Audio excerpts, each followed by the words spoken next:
to get people to understand the importance of how much swimming is to a lifestyle. It's also healthy. And I think that I'm living proof of it.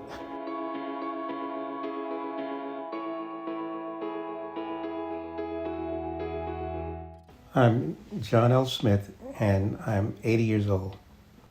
I was actually born in Dothan, Alabama, and that within itself is history because at the age of 14, my mother had to escape out of Dothan because of an incident that happened with my brother who worked at this haberdashery store.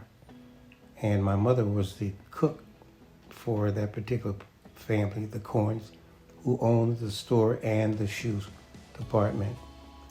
And one day while my brother was there working, the gentleman, as I should call him that, the owner of the store, approached my brother and said that he had made a derogatory remark to some Caucasian women at the time, which was not true.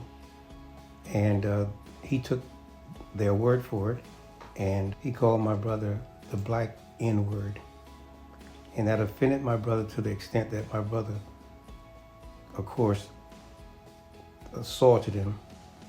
And my understanding is that they had put out a hit on my brother. And so 2 days later, my grandfather arranged for my brother to travel to Detroit to be with his uncle. And he stayed there until my mother had to leave and go to Newark because she terminated her service with the person that she worked for who owned the store. And as a result of that, they also put a hit out on her. So my grandfather had to find a way and a means to get in touch with my father, who was living in Newark at the time. And he sent for my mother. And then it took them 3 to 4 months before my 2 sisters and I followed them to the city of Newark. And that was the beginning of my stay in Newark, which I'm still living here. I attended Barringer High School, and the rest of it is history. Well, my initial beginning with which I would consider my work in the community started with a lady named Lucretia Williams. And she's a person that I owe all of my beginning and my adventures into terms of becoming an activist in the community. Because one Sunday afternoon, and I will never forget this, and I think it's important that young people realize that that you're not living in this world alone, and there are people who are looking to help those who are in need only if you open yourself to it. So the story begins when I had broken my ankle, and I had to take rehab for a whole year, and I missed my required participation in I guess you call it in gym, because at that time it was mandatory that you have 2 years, at least high school. You had to do all your 3 years, otherwise you didn't get your certificate. That was at that time. I didn't know whether or not I was going to be able to graduate. So I ended up one day, it was on a Sunday afternoon, when I had completed all my rehabilitation. I was out in the backyard trying to do some exercises, and I was out there lifting up some rocks. And I heard this voice upstairs that says, "Young man, what are you doing?" And I looked up and I said, "Well, I'm trying to get some exercise." She said, "Well, don't you belong to the Y?" I said, "No." She says, "Why not?" I said, "Because my mother couldn't afford it." At that time, the membership, the Y had just opened up, I think in 58 or 59. And it was $17. That was a lot of money at the time when you consider my mother was only making $48 a week. So that substantiated the fact that she could not afford to give me the money. And she says, "Okay." She says, "Nice talking to you." So she left and walked away. That was on a Sunday. The next day, which was Monday, I was playing in the playground, and I had to run home because we had that little 17-inch television. My brother would always be the one who would take control of it. So the rest of us, we couldn't watch TV. And my favorite show at the time was the Westerns. So I ran home to make sure that I got that one seat. So when I ran home and I sit in my seat, my elbow knocked over some money that I didn't recognize that was not from me. So I thought it was my mother, and at that time my brother was on drugs. And I knew that if he were to get the money that my mother would certainly need. So she walked in and she says, that's not my money. So I said, whose money is it? She says, it's yours. She says, some lady came and left this money for you and to join the Y. And she says, make sure you bring a receipt back. So fast forward, I went to the Y and I was there for 2 years. She supported me till I graduated. That, I believe, had the most impact on me in my life in terms of giving. And I get very emotional about it,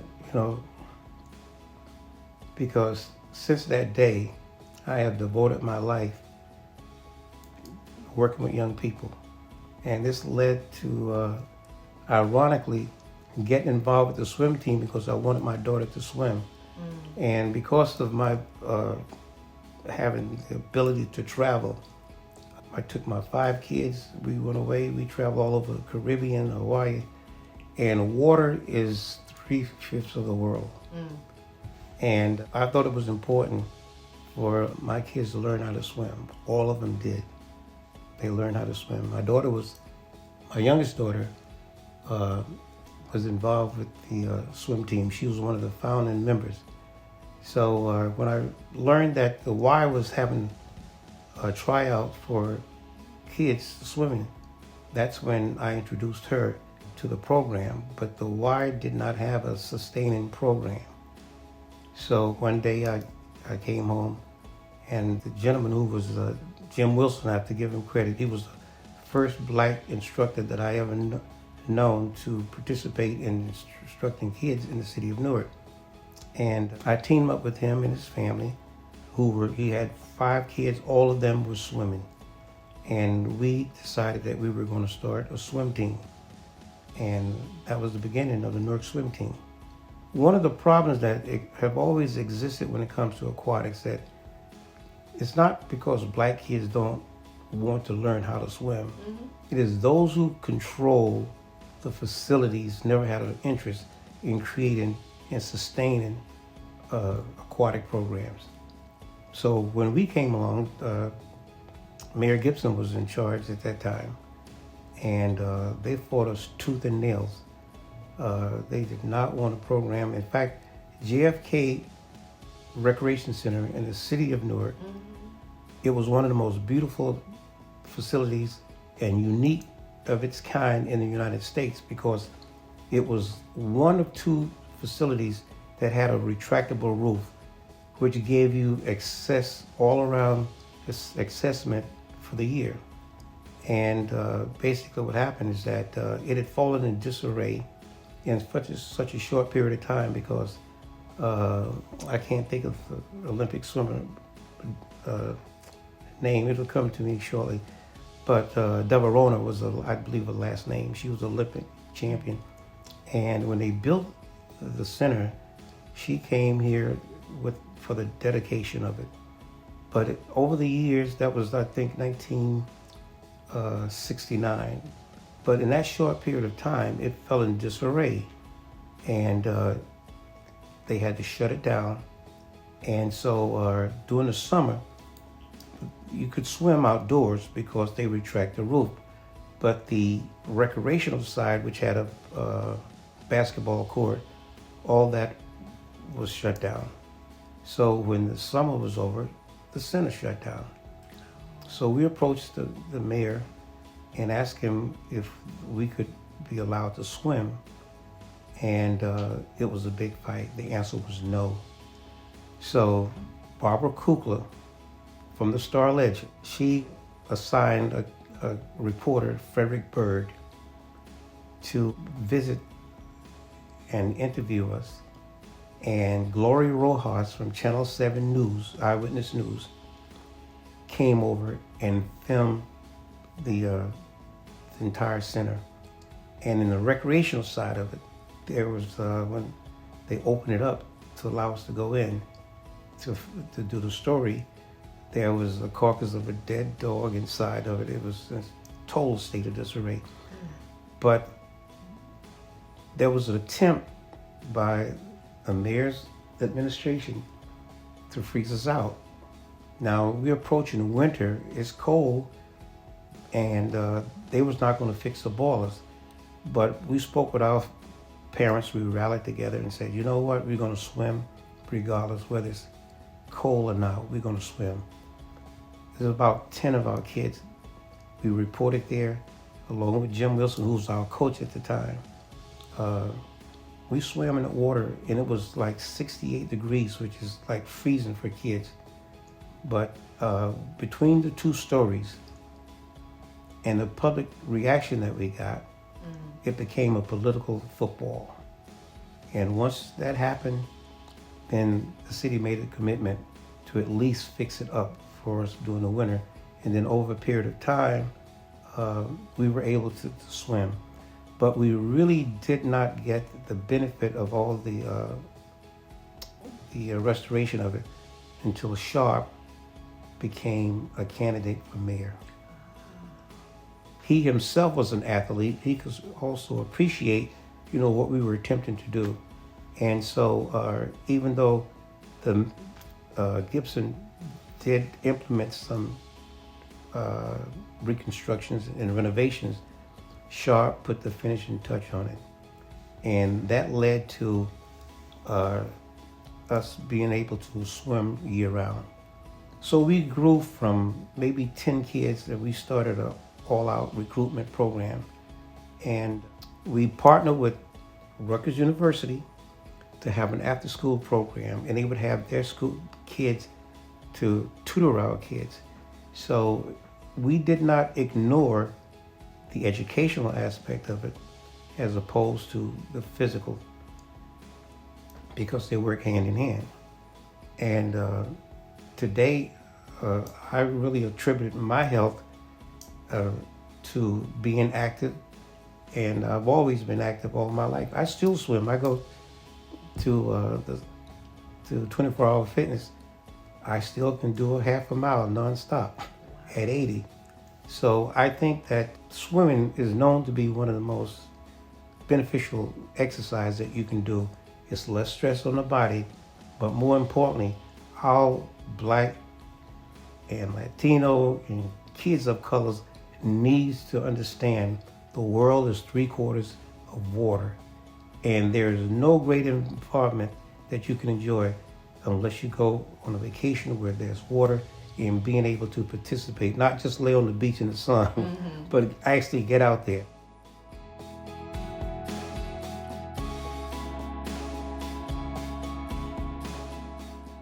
I was swimming in Newark's pool, but I was not a swimmer. It was only because when I went to the Y, I learned how to swim properly. And breathing is the technique of being a good swimmer, because you can't keep your head out of water for so long. And swimming basically is based on breathing. Now, when you're talking about distance, of course, you can only swim so far without, some type of equipment. Now, there are people who swim, English channels and long distance and things like that. But they also have an assistant in case something goes wrong. If they tired, they can always board the boat and whatever the case may be. But most importantly, it's a lifesaver. And kids have a tendency to get involved in places where there is water and there is no support system in terms of people or lifeguard or whatever. And that's why we have drownings year round, particularly during the summers. And the greatest volume of kids that drown are kids of color, because they're not taught the proper means of swimming and breathing and the techniques.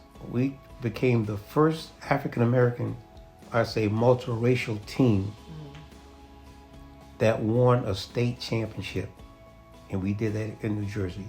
We swam in New Jersey, went to swim league, and it was divided in two divisions because the number of kids on such teams as Bergen County, who had a membership of like 200 kids, and we had maybe about 60 kids beginning. Now, if you go by the number system, no matter how many awards that we were won in terms of first, second, third place, because of the sheer numbers, we would never be able to outscore those teams with 200. And swimming is, as you watch the Olympics, it's one of the most attractive sports that is to advertise. We were good because our kids learned to go to summer training camps up in Binghamton, New York. And some of those, some of the stories that you'll see and the brochures, the support came from a multitude of companies in the city of Newark. We were the team to support, and then we sent our kids away, and they would be for a whole week. To some of the, they was training with Olympic kids, and this is how Cullen Jones, who became the first African American to win a gold medal in the Olympics, came from our team. Wow. And Danny Asensio was the first Hispanic kid from our team who made the Olympic trials. But unfortunately, he didn't make the cut for the Olympic because he would have been the first. That was 2004. Cullen made it in 2008. He returned in 2012, and he was on the team that won 2 silver medals, all from Newark. St. Benedict has a pool, and when they built that extension, it was a brand new sporting arena that's across from the classroom. And Father Ed, when we were locked out of JFK, and a lot of this has to do with the politics, because it costs money to support a facility such as JFK Recreation. But the politics of it is that if the politicians are not interested in it, then it doesn't happen. Swimming, almost every team in suburbia has a swim team. Not the city of Newark. Yeah. There's no interest in it. Nobody wants to support it. They don't provide the money in the budget for it. So that's why I met my second wife, because I had ended up, getting a divorce. And so my second wife was telling me that there was, at the time, she was a nurse there. I wasn't married to her. I met her there. And she was able to tell me about Essex County College. And she had been reviewing a lot of my writing and stuff. And she says that, John, she says, you need to go and get your degree. And she says they're opening up a community college downtown Newark, and you should go and apply. And I did. And wow, what a change that was for my life. Because when I became part of their newspaper staff, and I became a columnist. And then after we found out that there was a move being made to move the college up to suburbia, West Caldwell. That's where they wanted the unit to be built. And we were down on Clinton Street, down in Newark. And by me being, and the articles is on the table, you'll see, I became part of the staff of the Echo. Okay. And so I wrote columns, and then I met Danielle Ryan, and a lot of there's a lot of credit that's given to people who were not in the movement. And when we found out that the college was being steered towards West Caldwell, it created a revolt. And Bob Missick and Stanley Terrell, my buddy, the three of us worked on the newspaper together. And we met secretly, and this is a story that I say most of the people who know anything about Essex County College don't know. They think that some of the people who are getting credit, even those that I know well, were not involved in the movement. And I have the paperwork to show that when I wrote stories, the Allied Health Clinic, which is now in Essex County College right now, which supplied, initially, they were, their classes were held at Bethesda Hospital. We went there and picketed, and Ray Proctor, who was a professor there, and Steve and Alan Block, they were social, I think they were social study instructors. So one day we met secretly up in East Orange with about 16 students, and we decided we was going to boycott. And we boycotted for 2 weeks. Sharp James was the leader of the faculty, along with Alan Block and Steve. He was the representative. The other 2 or 3 that I named, they were more the activists. And we walked around this city for 2 weeks.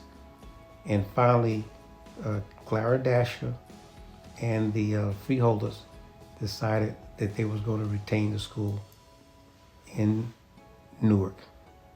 Well, first of all, it's a difficult task. And it's not one that you can do alone. You're going to have to generate interest in like-minded people. And they have to have a sense of sustainment, because the battle is not easy. It's not easy to get people to understand the importance of how much swimming is to a lifestyle. It's also healthy. And I think that I'm living proof of it. To try to get kids to get people to understand the importance of swimming, not only from a health standpoint, but it's also a disciplinary type of thing.